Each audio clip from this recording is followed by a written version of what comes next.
video, we will do a product test and a review of another G21 product, which is the G21 Acne Milk na Rejuvenating set. Itong set na to ay Rejuve set for acne prone skin lightening. Tapos, gusto ko din kasi siya i-try. Kasi, naglalabas na mga pimples ko naman. Kasi, lagi na naman ako puyat. Tsaka, alam mo naman, that buwan, malapit ng kabuwanan, sa mga babae, ayan. So, ito, ang cute na lalagyan na. First impression ng lalagyan. Siyang datos talaga. Tapos, ayan, nakasil talaga siya na maayos. So, ang gagawin natin ay bubuksan natin siya para malaman natin kung ano yung laman nito. So, ito yung bintang, bubuksan natin. Wait lang. Pinubuksan ko lang.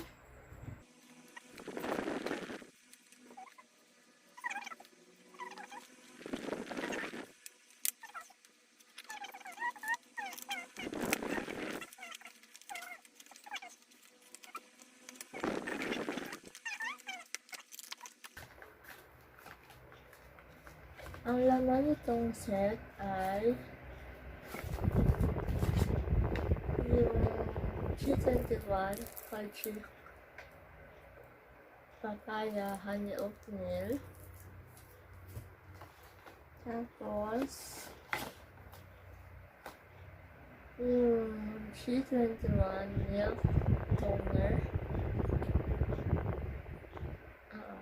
G21 Milk Rejuvenating Toner. Tapos G21 Milk Acne Night Cream.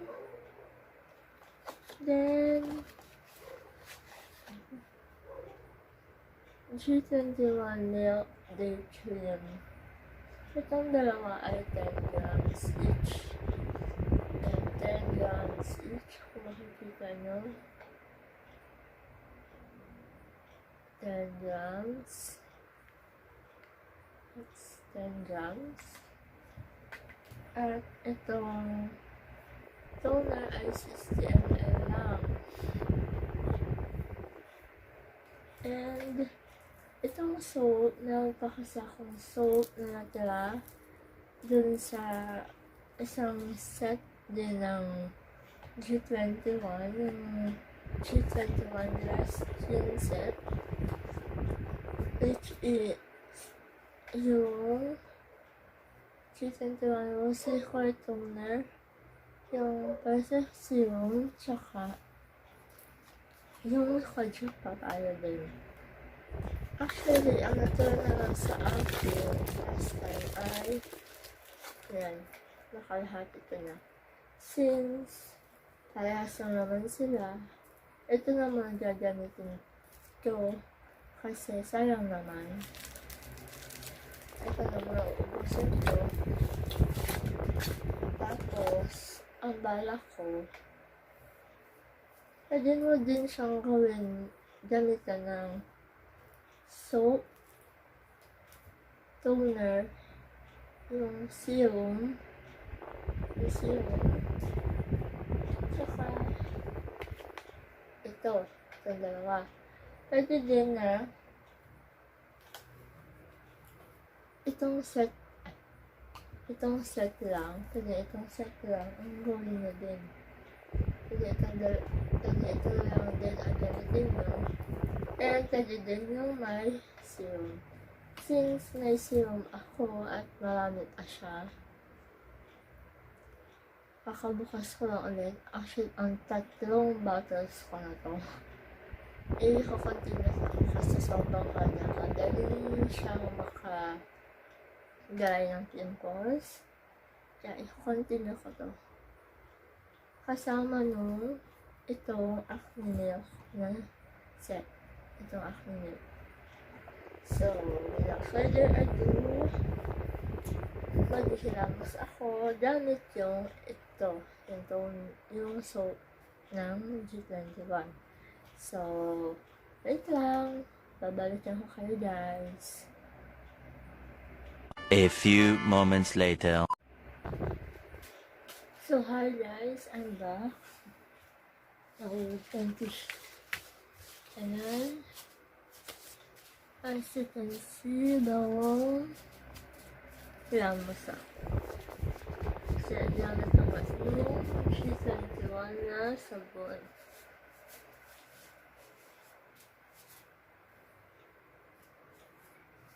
G21 sabon, yung honey oatmeal.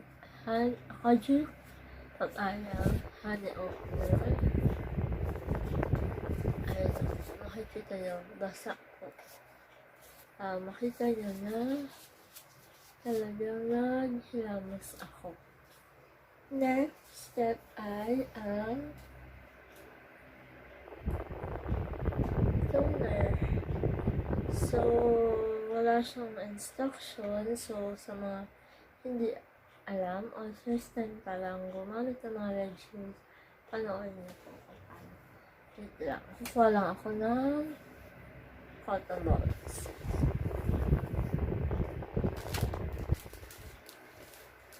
Ayan. Ito ang cotton balls. Pwede kayong gumamit ng cotton balls or cotton pad. Meron kayo. It will do. O yung bulak. So, ito ang toner. Then, nakasil pa po siya. Ayan. Then, buksan natin. Parang hindi siya buksan. Ayan. Ganyan po siya. Yung amoy niya, usual toner, pero hindi siya yung kasintakan ng ibang toner na nagamit ko dati. Ayan, ilagay nilang 2 to 3 drops or 2 to 3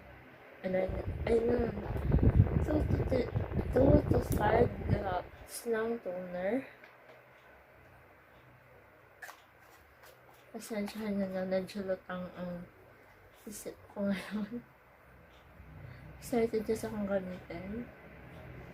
Then, ang ng toner sa mukha ay pataas. And huwag masyadong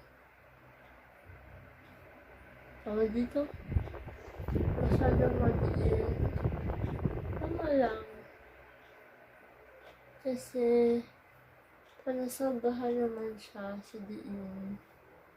Magtatampo ang ating balat. So,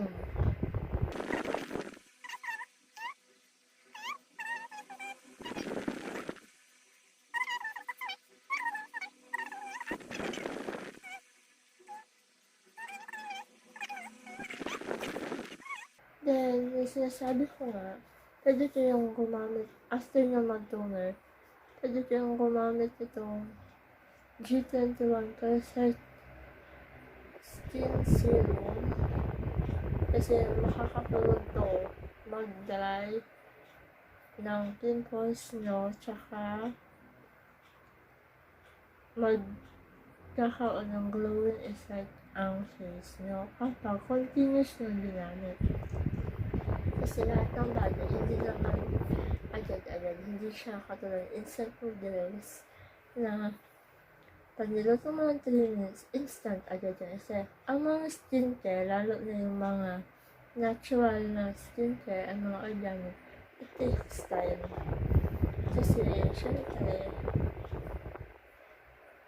ang hirap din kasi ng mga instant instant kasi hindi natin alam baka may side effects o what. So, ayan. Diba itong headband ka? Ayan. So, ito. You can still start yung wala kayong budget kasi medyo, actually, afford naman to eh. 190, 199, mga ganyan. Basta, ingat lang kayo sa mga nagtitinda ng set. Bili lang kayo sa mga authorized resellers, distributors. Tapos ganito ang paglagay ng ng serum sa mukha. Ayan. Ayan. Tumutulo na siya. Then,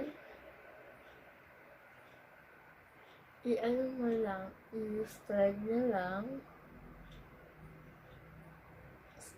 Spread. Huwag yung i-rub ha. Huwag yung i-rub. Spread lang. Nagagagit na ako sa buko. Ayan. I-rub lang. Pati sa leeg. Para hindi din kayo yung pimples. Ano lang. Para nag-aano kayo, dapat itong dalawa. Ito lang.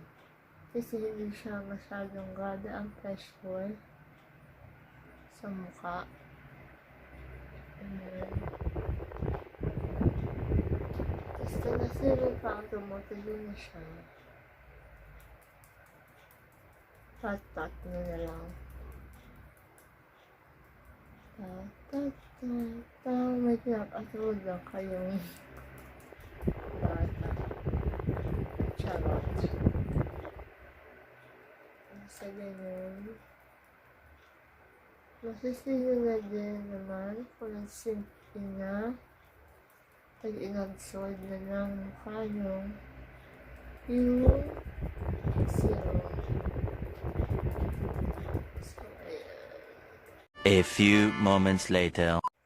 Pag yun na siya, sa face mo, ayan.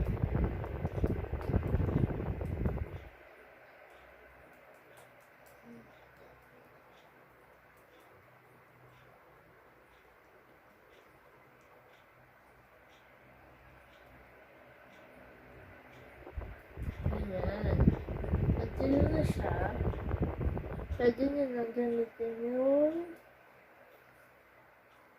G21 Acne Night Cream. Ang night cream po, sa pangalan pa lang, gabi na lang siya gagamitin. Tapos, yung day cream, syempre sa umaga. Mostly, ang day creams ay sunblock na din siya diretso. So, since gabi na ngayon, and mamaya matulog na ako, ganito natin ito. Sa packaging, yung dati yung packaging niya, color pink. Tapos, buksan na natin. Favorite color pink. Ayan po. Then, ito ang laman niya. Ganyan. Ang loob niya. Sana wala maula. Yan. Ang amoy niya. Oh my God. Ang bango. Nakaka-addict yung amoy. Oh, hindi siya matapang. Hindi matapang ang amoy. Ito. Lagyan natin dito. Then, kuha tayo ng soda. Then, lagay. Make sure na malinis ang kamay nyo ha. Kahit anong gawin, dapat malinis ang kamay.